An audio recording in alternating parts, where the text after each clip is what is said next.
Me he topado con gente que me hablan, gente incluso fuera de la iglesia, que me hablan acerca de que, aunque no vienen aquí, aunque no van a ninguna iglesia, presumen de la gran fe que tienen.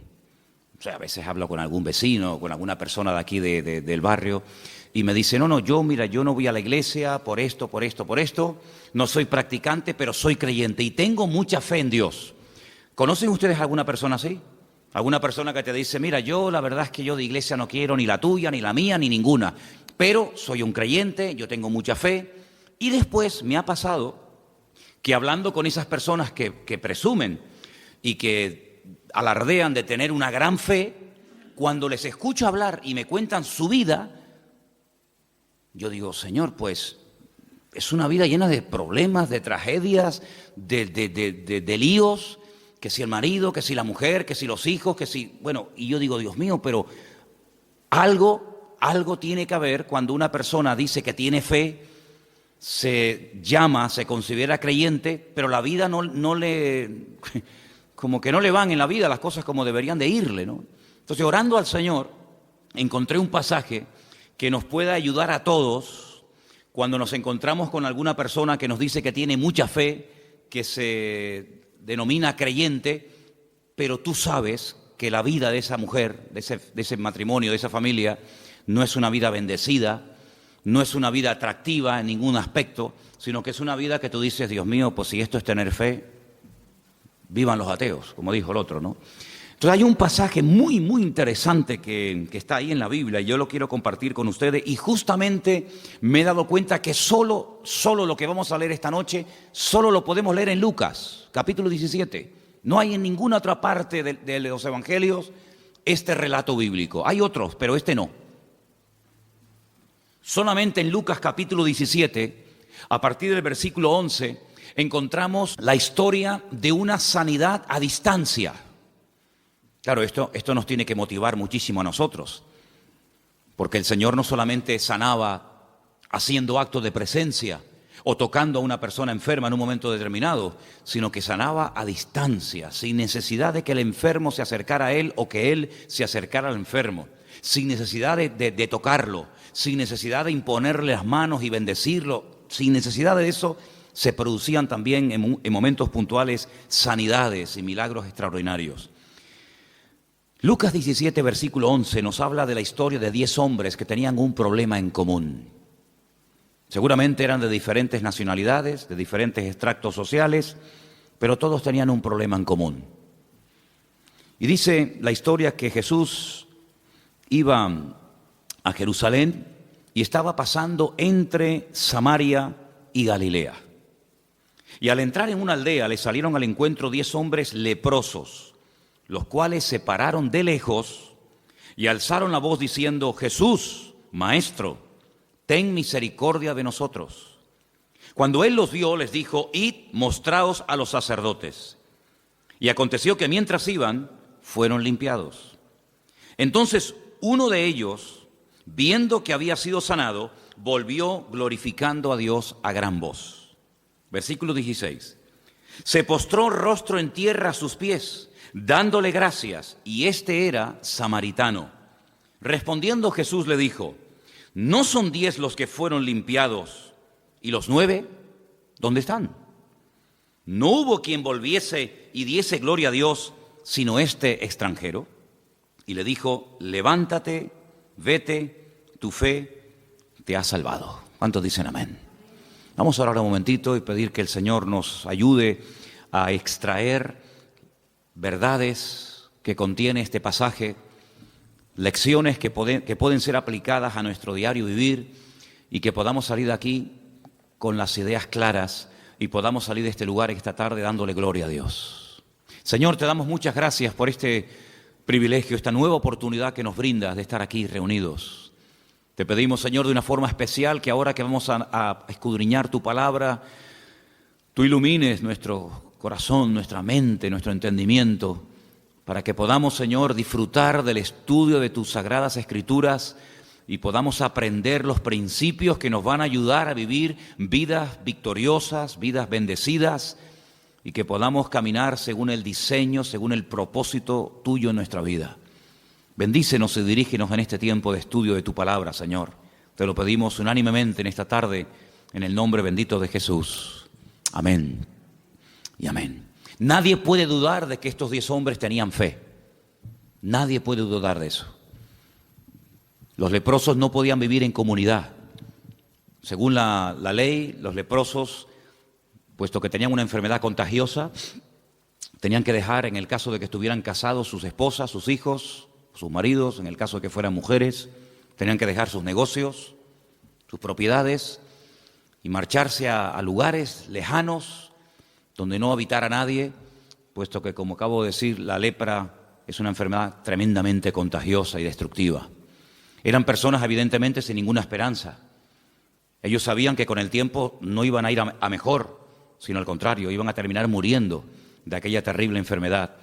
Una enfermedad que la primera constancia, el primer ejemplo que tenemos en la Biblia de una persona leprosa, curiosamente fue una mujer. Una mujer que por hablar mal de su hermano, de Moisés, quedó leprosa durante varios días. Y la Biblia dice que todo el pueblo estuvo detenido sin poder avanzar en rumbo a la tierra prometida porque estaban esperando a que ella fuera sanada. Y fue sanada porque dice la Biblia que reconoció su pecado y el Señor la restauró y pudieron seguir avanzando. Así que ese es el primer ejemplo bíblico que tenemos de una persona que quedó leprosa. Por eso los judíos siempre asocian toda enfermedad de la piel, toda enfermedad que tenga que ver con la piel o con cuestión de la lepra, con el hablar mal, con el criticar, con el juzgar, con el quejarse, con el murmurar. Siempre en la mentalidad, en la cultura judía, toda enfermedad que tiene que ver con la piel siempre la asocian con una forma destructiva o negativa de hablar. Así como cada enfermedad tiene, digamos, el sentido, hay 5 sentidos y cada enfermedad tiene un sentido que a través de la mala utilización de ese sentido pueden venir ciertas y determinadas enfermedades. En la Biblia se relaciona el hablar mal con enfermedades cutáneas, con enfermedades de la piel, incluso la lepra. Y estos 10 hombres vivían una vida triste, una vida en la que sabían que nunca más volverían otra vez a vivir una vida normal, a dedicarse a sus negocios, a sus empresas, a la pesca, a la agricultura, a la ganadería, o a tener comunión con sus amistades o familiares. Ellos sabían que eso se acabó. No había remedio. Puede ser que una persona que contrajera la lepra fuera una persona moralmente buena, religiosa, pero ellos sabían perfectamente que ni siquiera la religión judía, el judaísmo, iba a poder restaurar la piel, iba a poder restaurar su enfermedad. Ni siquiera con dinero, ya que no se podía con la religión, bueno, pues con dinero, el mejor médico, tampoco. En aquellos tiempos la lepra era una enfermedad, ya digo, totalmente incurable. Tenían que salir de las ciudades y esperar lentamente que sus cuerpos se fueran deteriorando hasta llegar a la muerte. Pero se la jugaron, bajaron de esas montañas, de esas cuevas, de esos lugares donde estaban escondidos y se la jugaron entrando a un pueblecito, a una pequeña aldea por donde Jesús en ese momento estaba pasando.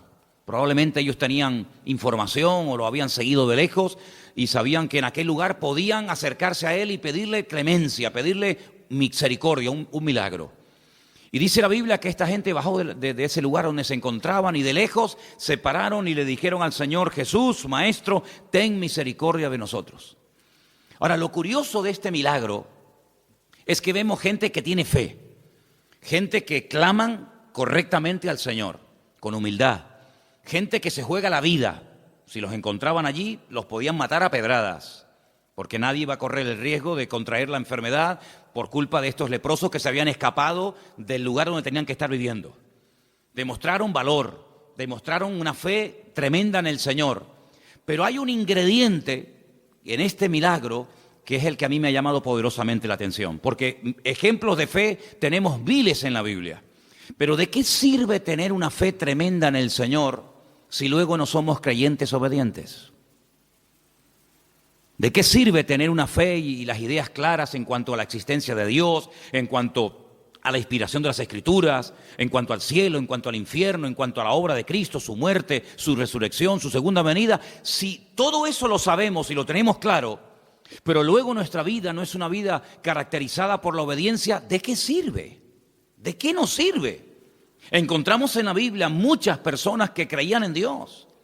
Encontramos en la Biblia personas que adoraban al Dios vivo y verdadero, no eran gente idólatra, pero que luego no hacían caso a lo que el Señor les decía. Me viene a la mente la palabra cuando un día el Señor les dijo a sus discípulos: ¿ustedes verdaderamente queréis ser mis amigos?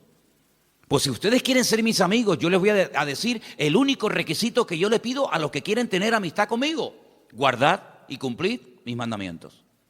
Punto.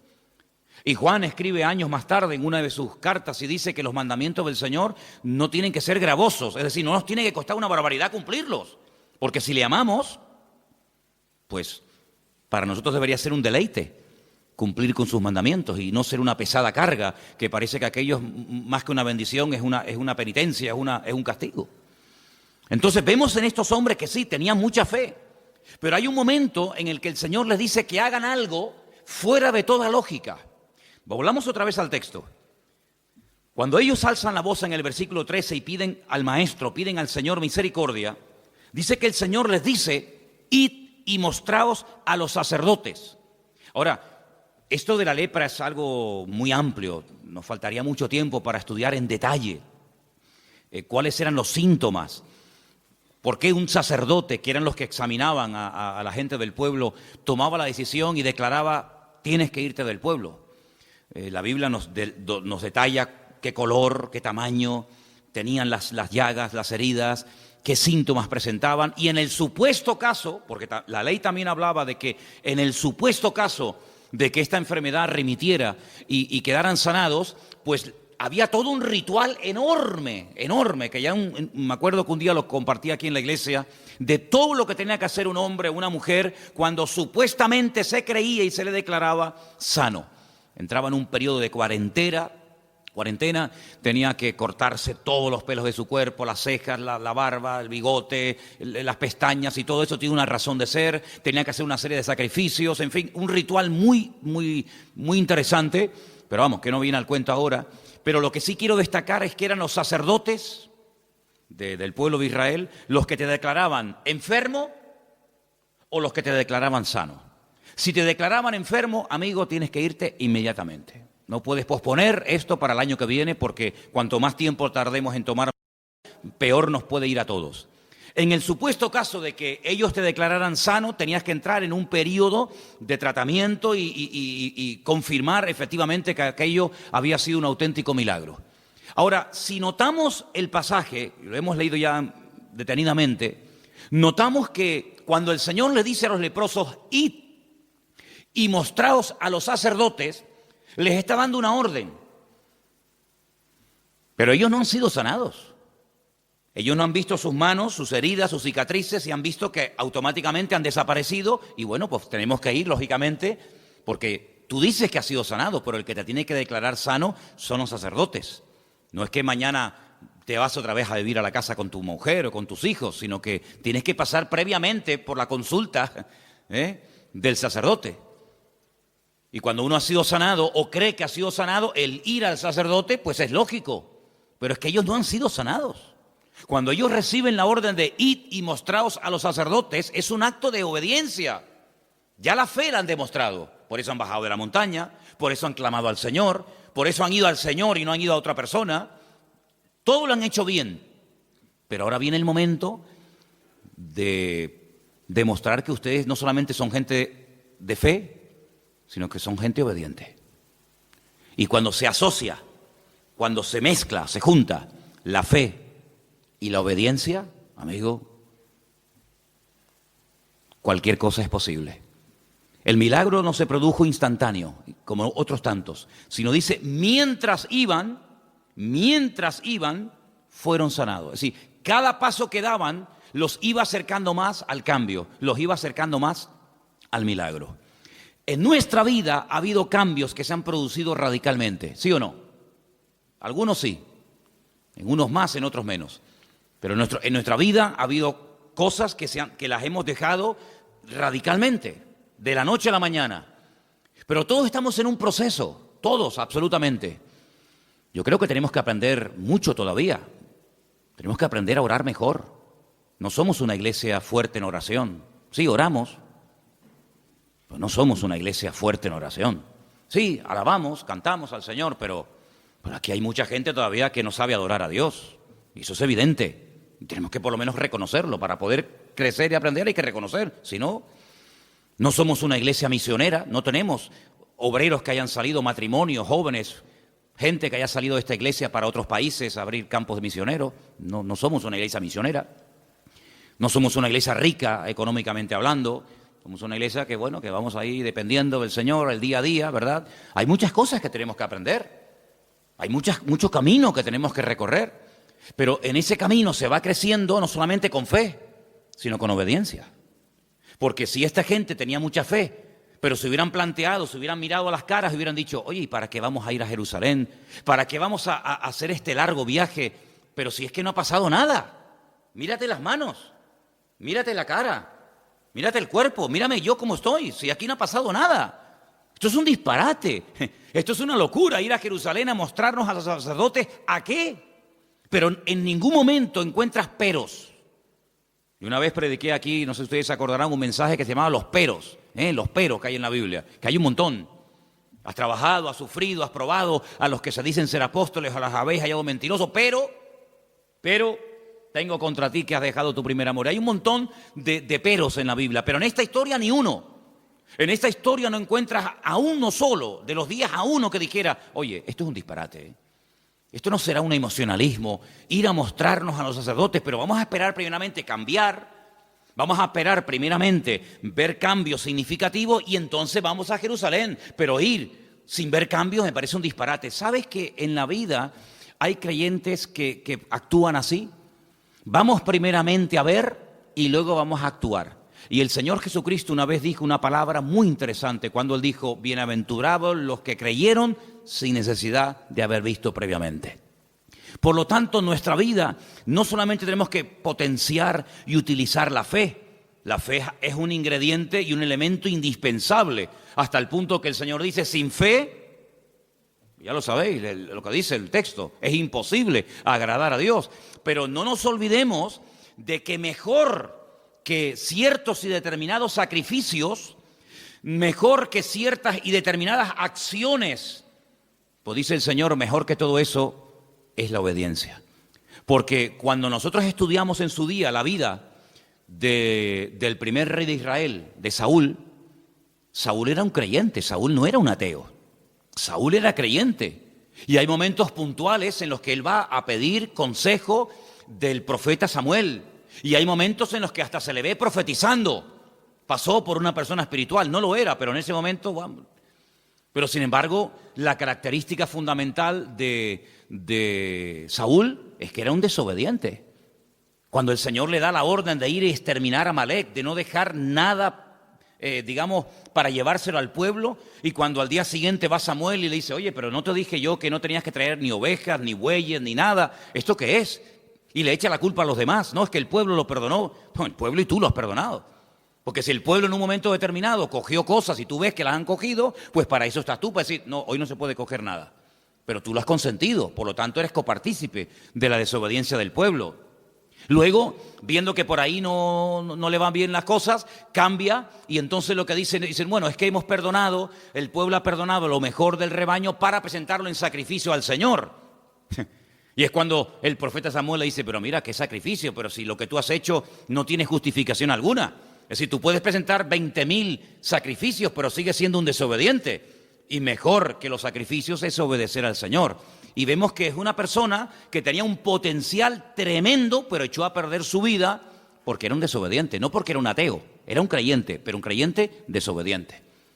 El otro día, cuando teníamos la reunión por Skype con los hermanos de Israel, les compartí acerca del libro de Jonás.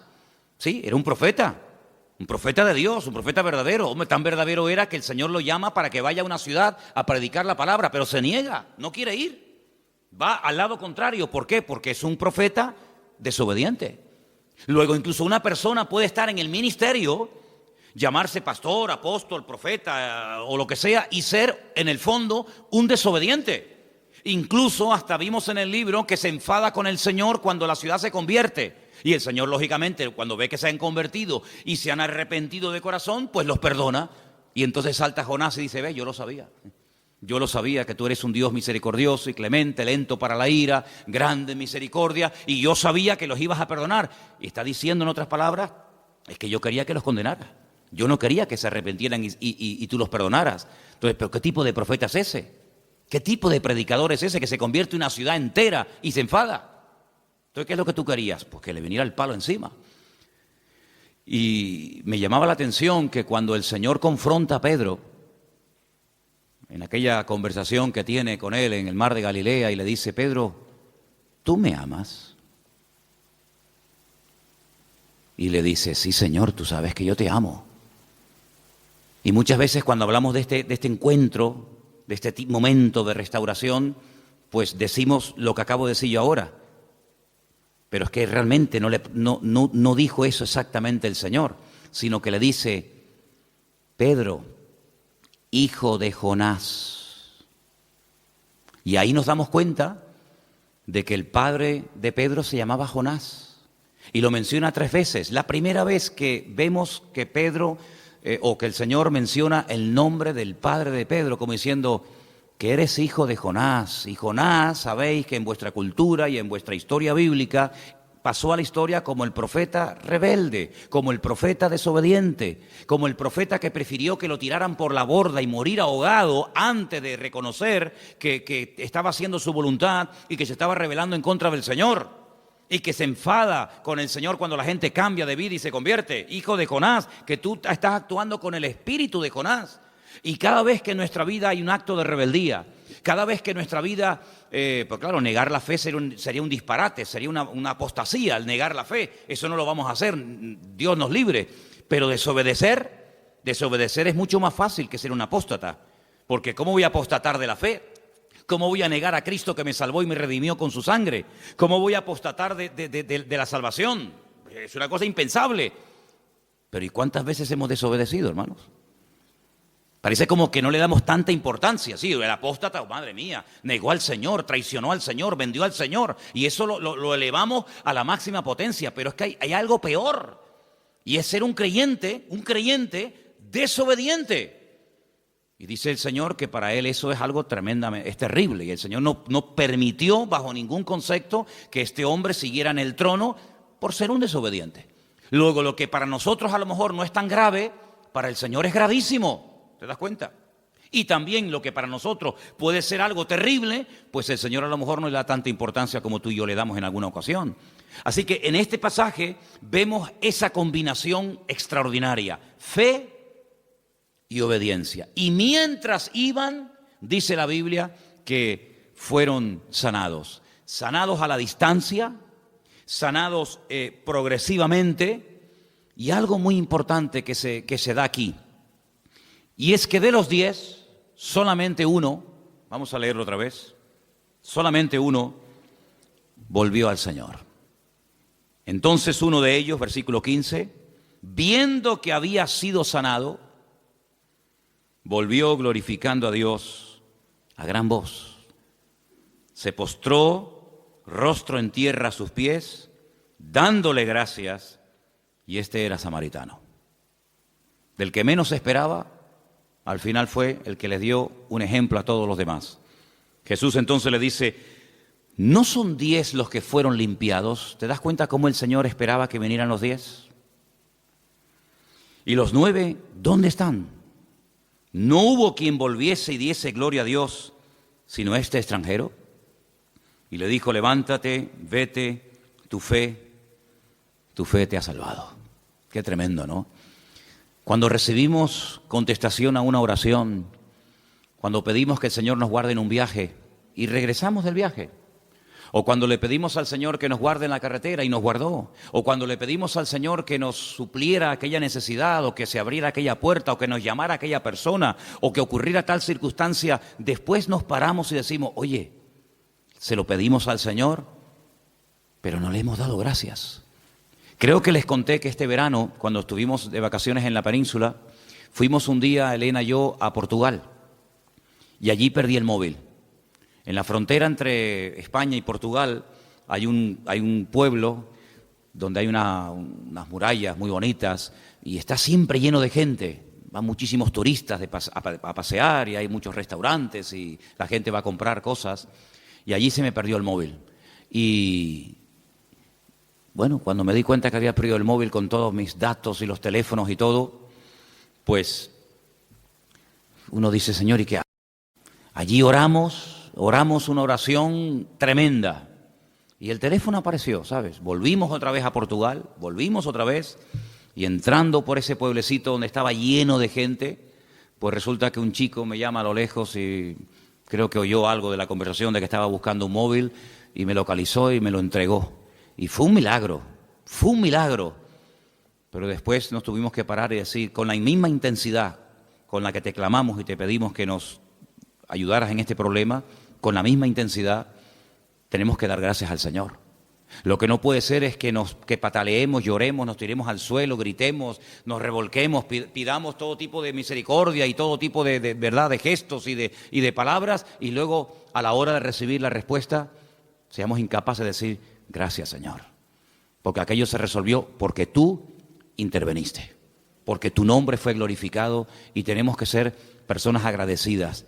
En este pasaje que vemos aquí, que como dije al principio solamente lo encontramos en Lucas, vemos 10 personas desesperadas, pero personas que no tiran la toalla, personas que caminan en una buena dirección, no van a cualquier persona de la época a pedir ayuda, sino van al Maestro, van al Señor, claman correctamente, demuestran su fe, esperan un resultado. El resultado tal vez no fue el que ellos esperaban, ser sanados inmediatamente, pero bueno, es otro sistema. El Señor nos ha dicho a nosotros, hemos oído que una vez le puso la mano encima a un leproso y lo sanó instantáneamente. Bueno, gloria a Dios, pero en nuestro caso el Señor nos pide algo diferente. Por eso, qué importante es descubrir la forma como el Señor quiere tratar con mi vida. No copiar, no imitar, no envidiar la forma como Dios trata a fulano o a mengano, sino tú y el Señor y tú, descubrir la forma particular y privada como el Señor te trata a ti como hijo y como hija suya. Un acto de obediencia. ¿A dónde quieres que vayamos? ¿A Jerusalén? ¿Dónde estaban? El capítulo empieza, o la historia dice, yendo a Jerusalén, pasaba entre Samaria y Galilea. Entre Samaria y Galilea ocurrió esto, en un pequeño pueblo, en una pequeña aldea. Y tenemos que ir a Jerusalén. Perdonen, pero ¿y esta pateada? ¿Para qué? ¿No nos puede sanar aquí? ¿Para qué tenemos que ir a Jerusalén? A lo mejor 5 horas caminando, 4 horas, no sé. Horas caminando. Pero es lo que el Señor nos pide a nosotros. Es lo que el Señor nos está pidiendo a cada uno de nosotros. Yo pregunto, ¿estamos dispuestos a obedecer al Señor en lo que nos pide? ¿Por qué a veces somos tan testarudos y cuestionamos y retrasamos lo que sabemos que en el fondo tenemos que hacer? ¿Por qué? Porque todos dentro de nosotros tenemos un espíritu de rebeldía. Porque todos dentro de nosotros cuestionamos muchas veces lo que no tenemos jamás que cuestionar. Si el Señor nos dijera, ¿queréis que yo te ayude, que responda a tus oraciones? Vete caminando esta noche al Teide de rodillas. Sí, pero Señor, ¿cómo es esto? ¿Pero te imaginas que el Señor nos dijera a nosotros hoy en día esto? ¿Te imaginas que el Señor nos pusiera barro en los ojos y nos dijera, vete a la playa de las Teresitas y cuando llegues allí te bañas? Es un disparate, es una locura. ¿Te imaginas que el Señor nos dijera, ¿quieres que te dé la petición que tienes tanto delante de mi presencia? Pues lo que tienes que hacer es irte caminando de aquí a Weimar. Y mientras vas caminando, ahí vendrá la respuesta. El Señor a nosotros no nos ha pedido esto. Yo creo que somos la generación en la que nunca nos lo ha puesto tan fácil a los creyentes el Señor el obtener respuestas a nuestras oraciones. Y yo veo en la Biblia que hay momentos en los que la gente tiene que hacer un esfuerzo. Aquí tenemos un ejemplo. El pobre ciego que lo manda caminando al quinto pino de Jerusalén, teniendo un estanque al lado que como es el de Betesda. Yo veo en la Biblia que hay momentos en los que el Señor le pide a personas cosas que yo no sé, con toda honestidad, si me las pidiera a mí, si yo las haría. Mira tú, por ejemplo, a Abraham, que vive en el sur de Israel, y le dice que sacrifique a su hijo, y no lo puede sacrificar allí en la puerta de su casa. 3 días caminando, hermano. 3 días caminando. Y 3 días después de vuelta. Para subir a un monte a sacrificar a su hijo. Pero bueno, ¿y qué más da matarlo aquí que matarlo allá? Que matarlo en la puerta de mi casa, que matarlo encima de la cama. No cuestiona. Sino se levanta bien temprano a la mañana, se pega 72 horas caminando. Un señor ya mayor. Que podía decir, pero Señor, pero yo tengo otras cosas que hacer, tengo criados, tengo una mujer, tengo otras cosas que hacer en la vida. 3 días caminando. Pero él aprendió a obedecer a Dios. Y aprender a obedecer cuando lo tenemos claro, o cuando nos va a favor de la corriente, o cuando nos gusta, eso no cuesta nada. Pero yo creo que nuestro nivel de madurez se demuestra no tanto por la fe que tenemos. Porque fe, si no tenemos a estas alturas fe, pues menudo problema tenemos. Yo creo que el problema que tenemos hoy en día los cristianos no es tanto con la fe, sino con la obediencia. Porque la fe es como algo abstracto, ¿no? Decimos que tenemos fe y no tengo que hacer nada para demostrar que la tengo. Pero la obediencia, sí tenemos que hacer una serie de cosas para demostrar que verdaderamente somos creyentes obedientes. Y es ahí donde se marca la diferencia. Porque una fe que no actúa en obediencia es una fe muerta. Entonces puede ser, no digo que siempre sea así, pero no puede ser que hay cosas en nuestra vida que aún no se han resuelto, respuestas a oraciones que aún no han sido contestadas, porque sí, tenemos fe, se lo hemos pedido al Señor, pero no estamos actuando como el Señor nos pide que actuemos. Entonces no detengamos bendiciones de Dios para nuestra vida por nuestra falta de obediencia al Señor. Porque la obediencia es lo que marca la diferencia. Cuando el Señor ve que estamos dispuestos al esfuerzo, dispuestos al sacrificio, y yo me pregunto, ¿hasta qué punto nosotros estaríamos dispuestos a sacrificarnos por su obra? ¿Hasta dónde seríamos capaces de llegar? ¿Hasta dónde seríamos capaces de esforzarnos? ¿Hasta dónde seríamos capaces de aguantar, de obedecer y de ir en actos de obediencia? ¿Hasta dónde?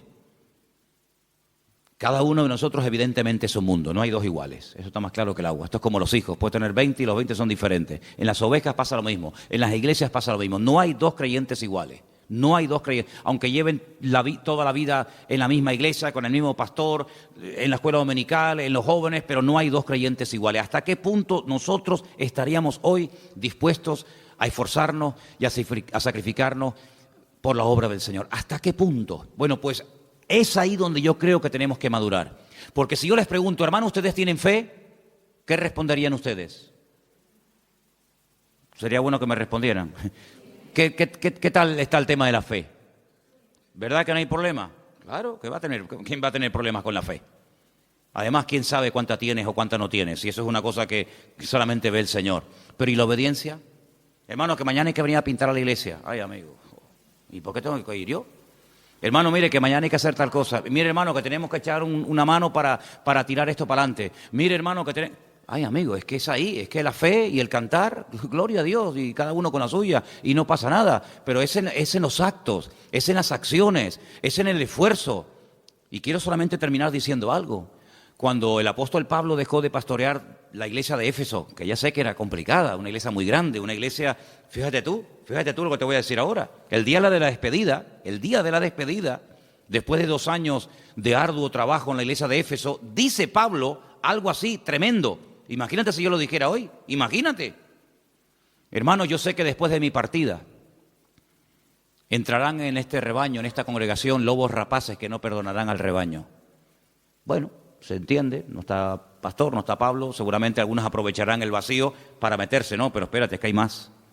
Dice, y también sé que después de mi partida, de entre vosotros, no de fuera, de entre vosotros, se levantarán lobos rapaces que no perdonarán al rebaño. Madre mía, menudo futuro. Y ahora dice Timoteo, y ahora yo me voy, pero tú te quedas. Y él ha escuchado el mensaje de despedida. Pobrecito Timoteo. Timoteo habrá dicho hoy, no puedes dejar a Tito, no puedes dejar a Silas, me tienes que dejar a mí a bailar con la más fea, ¿eh? Claro, el pobre Timoteo se enferma del estómago al poco tiempo, eso es normal. Los nervios, al poco tiempo lo empiezan a menospreciar, al poco tiempo lo empiezan a infravalorar, tú eres muy joven, tú no tienes experiencia, tú no sirves para nada, y seguramente le habrá dicho a Pablo, Pablo, sácame de aquí, que mira que me van a comer esta gente, mira que no sé qué, que no me valoran, que si soy muy joven, que si soy muy debilucho, que si no sé qué, y Pablo le escribe una carta y que le dice, esfuérzate, amigo, pelea, lucha, echa mano de la vida eterna, aviva el fuego del don de Dios que está en ti, evita discusiones y problemas, evita todas esas cuestiones. Tú cumple con tu ministerio, predica con ganas y sin ganas. Eso es lo que significa a tiempo y fuera de tiempo. Y no le da ni una rendija de posibilidad para decir, bueno, aleluya, me salgo de aquí corriendo, sino que le dice, esfuérzate, pelea, lucha. Timoteo, hombre de fe. Pablo estaba orgulloso de él, pero tienes que demostrar tu fe, amigo. ¿Y cómo tienes que demostrar tu fe? Aguantando. Y tienes que demostrar tu fe con el esfuerzo y con el sacrificio. Hasta ahora no has demostrado nada. ¿Qué vas a demostrar? Si el que predica, el que comparte, el que abre la obra, el que se lleva los palos, al que meten en la cárcel, al que apalean, al que escupen, al que apedrean es a mí, siempre es al mismo. Pero ahora te toca a ti, y ahora te toca a ti coger el testigo. Yo ya estoy pronto, dice Pablo, el tiempo de mi partida está cercano, pero ahora eres tú el que tienes que pelear y luchar y batallar y dice, y lucha legítimamente, y pone el ejemplo del atleta, y pone el ejemplo del agricultor, etcétera. En otras palabras, la fe se demuestra con los hechos. Las palabras no sirven de nada. Y hay momentos en los que cuando una iglesia empieza, pues sí, todo el mundo habla y todo el mundo propone y todo el mundo sugiere, y eso está muy bonito y está muy bien, pero con el paso del tiempo una iglesia que madura, una iglesia que crece y una iglesia que avanza, no es la iglesia que habla tanto, sino que hace más de lo que habla. Y yo creo que nosotros, queridos hermanos, hemos llegado ya a un punto en nuestra vida particular, ministerial y como congregación en la que tenemos que darnos cuenta de que la fe lo tenemos superado. No es que tengamos una fe a prueba de bomba, ni seamos un experto en fe. No tenemos una fe, pues como tiene que estar, bien. Pero lo que tenemos que trabajar más es en nuestra obediencia, en nuestro esfuerzo, en nuestro sacrificio. La obra del Señor tiene que ser una prioridad, no algo secundario. No podemos venir de excursión a la iglesia. Tiene que ser una prioridad. Investigar, oye, ¿cómo está la obra? ¿Qué le hace falta? ¿Qué no le hace falta? Hay gente que nunca pregunta nada, ¿me entiendes? Venir a escuchar sermones, predicaciones, gloria a Dios, está muy bien, oye, encantado de la vida, pero somos una familia, en la familia se pagó la luz, mamá, se pagó el agua, que no, pues mira, los zapatos al niño se le quedaron pequeños, bueno, pues vamos a hacer una colecta para comprar los zapatos a tu hermano menor, que pues mira, los libros de la niña no se han podido comprar y ¿qué falta? Pues mira, la maletita de la escuela de la niña se estropeó. En una familia hay que hablar, hay momentos en los que sí, comemos, vemos la televisión, vemos una película, vamos a la playa juntos, está muy bonito, pero en una familia hay que sentarse y decir, aquí hay que arremar el hombro, ¿eh? ¿Cuántos años tiene este? No, tiene 30. Hijo, ya tienes que aportar, aquí no puede estar aquí a la sopa boba, que papá lo pague todo o que el abuelito venga, ¿verdad? Pues en una iglesia exactamente igual, hermano. En una iglesia tenemos que arrimar el hombro, no solamente venir a comer. Una vez oí un predicador, no es una frase mía, no sé si es así 100%, yo solamente lo digo, pero una vez escuché a un predicador que dijo algo así como, a nadie se le ocurriría ir a un restaurante, sentarse a comer, pedir la comida, comer de maravilla y no pagar. A nadie se le ocurriría. Eso sería un delito, vamos. Imagínate que llega el camarero y te dice, mire, son, no sé, 70, 80, 90, 100 euros. Pues mire, yo he comido muy bien, felicita al cocinero, ha sido una comida excelente, el servicio maravilloso, pero no le voy a pagar. Ah, ¿no? ¿Por qué? Dice, ¿por qué no? No le voy a pagar. Qué interesante, ¿no? Qué interesante. Ir a un restaurante, o irte aquí al Corte Inglés, o irte a una tienda, ponerte la ropa, los zapatos, camisa, pantalón, la corbata, y decir, miren, me encanta cómo me queda, de verdad que... pero no lo voy a pagar. En la obra del Señor muchas veces nos acostumbramos a vivir única y exclusivamente de la gracia de Dios. Señor, dame, dame, dame, dame y dame.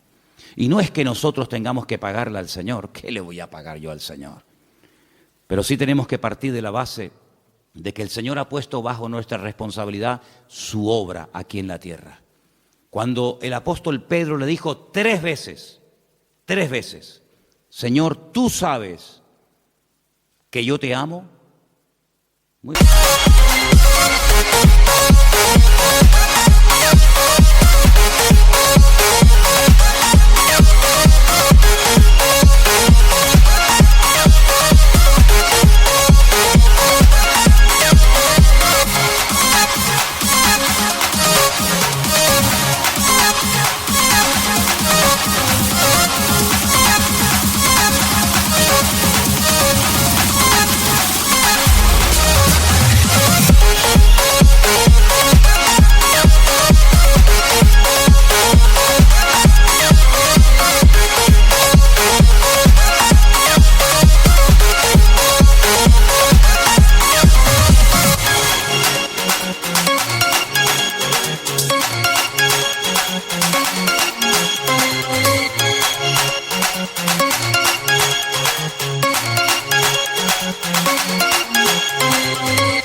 si usted dice que me ama, yo ahora te voy a poner a prueba.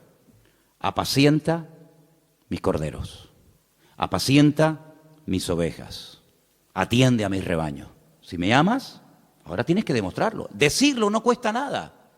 Decirle a tu esposa o a tu marido, te amo, cariño, eso no cuesta nada. Te amo, ya está. ¿Verdad? Te amo. Pero amigo, es la convivencia, es el trato diario, es el aguantar, es el colaborar, ¿verdad? En la obra del Señor, el decir te amo no cuesta nada. Hay canciones, nosotros tenemos algunas canciones donde creo que sale la frase, yo para las letras de las canciones soy muy malo, pero creo recordar que tenemos varias canciones en las que le decimos al Señor te amo. Perfecto. Pero no solamente hace falta expresar nuestra fe al Señor, hace falta expresar nuestra obediencia al Señor. Y es ahí donde las iglesias marcan la diferencia. Pasar de la teoría, pasar a la práctica. Y quiero ya terminar diciendo algo. Si los 10 leprosos hubieran dicho, no vemos sentido, no le veo importancia a esto de ir a Jerusalén a mostrarme a un sacerdote, ¿para qué? Esa gente, créanme, se hubieran vuelto a su cueva o a su montaña donde vivieran exactamente igual de leprosos. Pero no igual, sino peor, porque tuvieron la oportunidad de su vida y la dejaron escapar.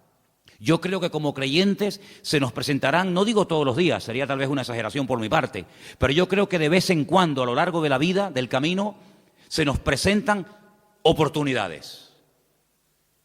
Y esas oportunidades que se nos presentan en la vida tenemos que saber aprovecharlas, porque si las aprovechamos...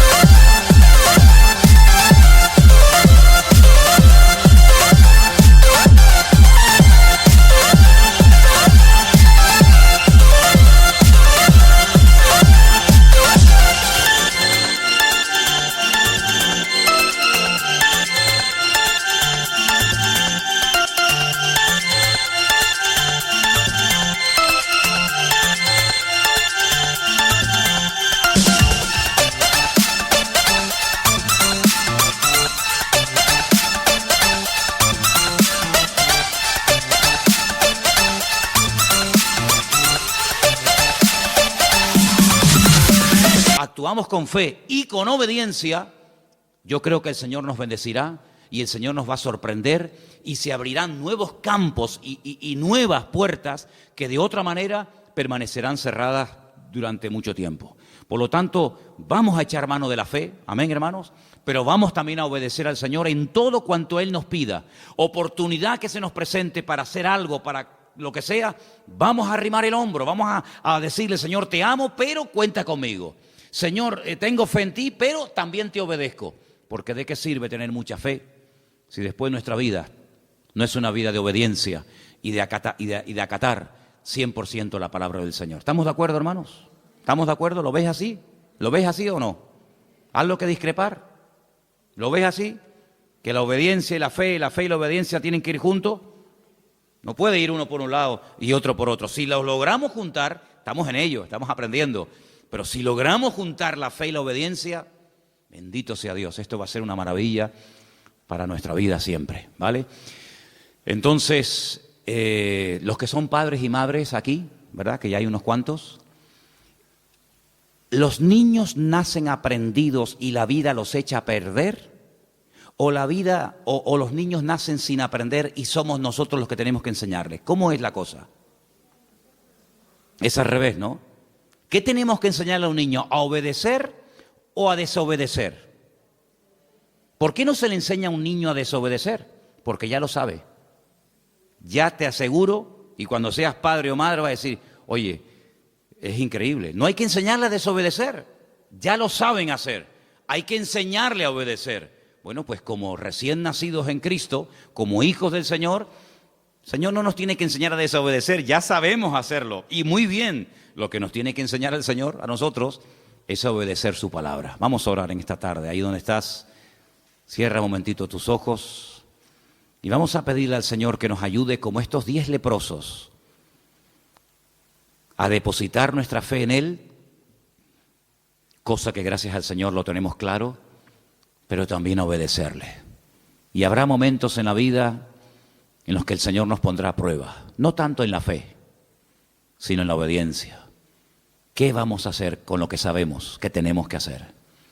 Señor, te damos muchas gracias porque tu palabra es tan rica, tan variada, tan clara, Señor, que nos muestra siempre las formas y las maneras como tenemos que actuar en nuestra relación contigo.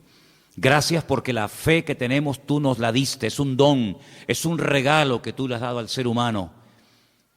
Y tenemos que crecer en la fe, claro que sí, Señor, lo sabemos. Pero también queremos pedirte esta tarde que nos ayudes a ser un pueblo obediente, sumiso a la voluntad de Dios, a la palabra de Dios. Que nunca cuestionemos tus órdenes, tus mandamientos, sino que demostremos nuestro amor y nuestra fe a través de la obediencia, acatando tu palabra, poniéndola en práctica en nuestra vida. Ayúdanos, Señor, a poder unir la fe y la obediencia para poder ver tu gloria en nuestra vida. Y te pedimos, Señor, que arranques de nosotros todo espíritu de desobediencia, de rebeldía, para que nunca esas actitudes sean la tónica o lo normal en nuestra vida, sino todo lo contrario. Ayúdanos a ser obedientes y sumisos a ti, a tu palabra. Y te damos gracias porque sabemos que lo que te pedimos, tú estás muy interesado en concedérnoslo. Y por eso te damos gracias porque sabemos que tú, Señor, nos vas a ayudar a crecer en fe y a crecer en obediencia. Y recibe toda la gloria y la gratitud de nuestra parte en esta tarde. En el bendito nombre de Jesús. Amén y amén.